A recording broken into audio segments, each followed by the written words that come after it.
Hello, I'm Sky, and welcome to Explore Iran by Sky. Today I'm going to talk about 5 great Persian poets. Abul Qasim Ferdowsi Tusi was a member of the Dehqan, the upper-class land-owning members of society, comparable to feudal lords in Europe. Almost nothing is known of his life other than that he was obviously well-educated, was married, and had a daughter, though an elegy inserted in the Shahnameh is to a son who predeceased him. After Daghighi was murdered, Ferdowsi took up the challenge of writing the Shahnameh for Amir Mansur, allegedly to provide his daughter with a dowry, in 977 CE, but the Samani dynasty fell shortly afterwards and was replaced by the Ghaznavid dynasty, which did not have the same level of appreciation for Persian literature as the Samanid had. Even so, Ferdowsi was encouraged to continue the work, which he completed in 1010 CE. How well the Shahnameh was received and whether Ferdowsi was justly rewarded for his efforts by the Ghaznavids is a matter of debate, as the account concerning these are largely legendary. However the work may have originally been received, it has enjoyed enduring popularity since. Whatever else Ferdowsi may have composed has been lost out the epic Shahnameh, recounting the history, legends, and lore of ancient Persia from the beginnings of the world to the Muslim conquest, has long been considered one of the great masterpieces of world literature and is the national epic of Iran in the present day. Nizami Ganjavi was born in Ganja, in modern-day Azerbaijan, where he was orphaned at a young age and raised by an uncle who encouraged his education. Nizami's verse attests to his uncle's success in this, as he is regarded as one of the most well-read among other highly educated Persian poets. Nizami is known as the leading romantic poet of his age, drawing on the work of Sanai and especially Ferdowsi for source material and inspiration. Scholars have speculated that Nizami may have memorized the Shahnameh as Ferdowsi's work informs his own significantly. Nizami continues the tradition of his predecessors in a focus on love, whether between two individuals or the individuals and God, as the most important aspect of human existence. Scholar Hossein Elahi Qomshei notes that Nizami teaches that the only role that man is fit to play in the entire theater of existence is that of the lover. He is best known for the Khamsa, a work of 5 interrelated poems drawing on both Sanai and Ferdowsi, dealing with the subject of human relationships and containing his famous tale of Khosrow and Shirin. Nizami believed that without love, life was meaningless and an individual life was only worth what it invested in love for others. Rumi was a polyglot Islamic scholar, theologian, and jurist before meeting the Sufi mystic Shams Tabrizi in 1244 CE and becoming the most famous mystical poet of his time.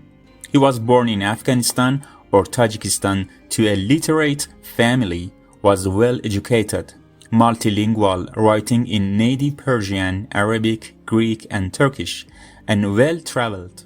According to legend, when he was 18 years old, he met Attar in Neshabur, who gave him one of his books upon recognizing the young man's spirituality. This meeting is said to have laid the foundation for Rumi's later transcendent awakening. He was already a well-respected scholar when he met the Sufi dervish Shams, who became his best friend and spiritual mentor. They were only together 4 years when Shams disappeared one night and was never seen again. Rumi searched for his friend until realizing that the spiritual connection they shared could not be severed by death nor any distance, and felt Shams' life force as his own. Afterwards, he began composing poetry, which he created to Shams' spirits. His literary skill and spiritual insight was so vast that he was referred to as Mawlavi.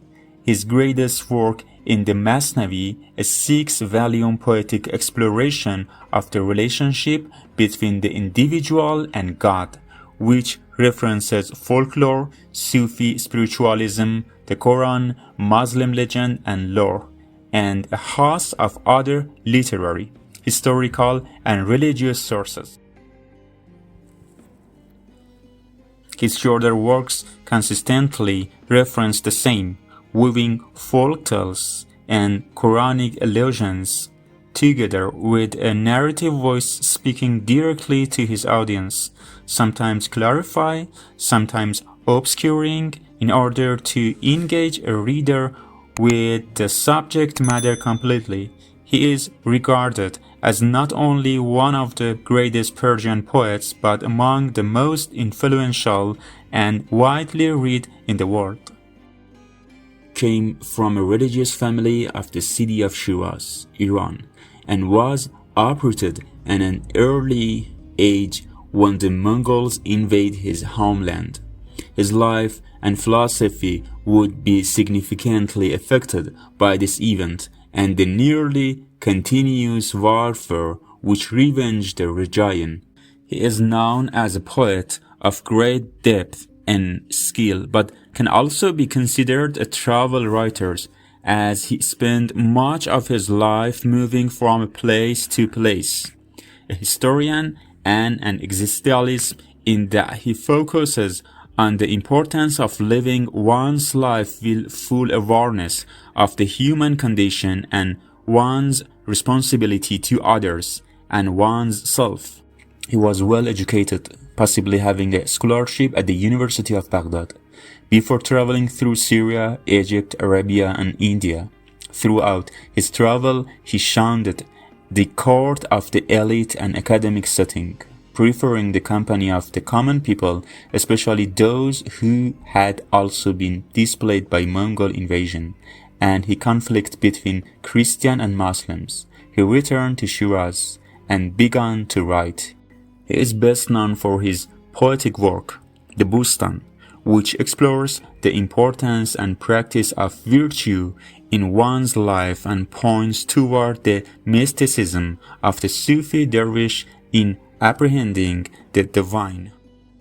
Hafez was born in Shiraz, Iran, presumably to well-educated parents, but little of his life is known outside of the references in these works. He is considered the greatest Persian poet, regarded almost as a saint, for the insight and spiritual elevation of his work. He drew on most likely all of the above-mentioned poets, but most certainly on Sanai, Attar, Rumi, and Nizami in his exploration of love as the central value of human existence. He is said to have known the Quran by heart and embraced the mysticism of Sufism completely as the means of knowing the beloved God, whom he felt was the final object of every individual's earthly desire. All one yearned for in one's life was to be rewarded by union with God, which one could achieve while living by renouncing what was socially accepted in order to pursue one's own path. His famously seized upon Sanai's symbol of wine as God's elevating effect on the lover of truth and rejected the strictures of legalistic religion in favor of individual, mystical union with the divine through self-knowledge, self-discipline, and patience with God's seeming silence in the face of sincere supplication. He was recognized as the greatest voice of his generation in his time, and a grand tomb was erected over his grave shortly after his death. This tomb was expanded and ornamented in the 1930 CE and today is a site of pilgrimage for the secular as well as religious admirers of the poet's vision.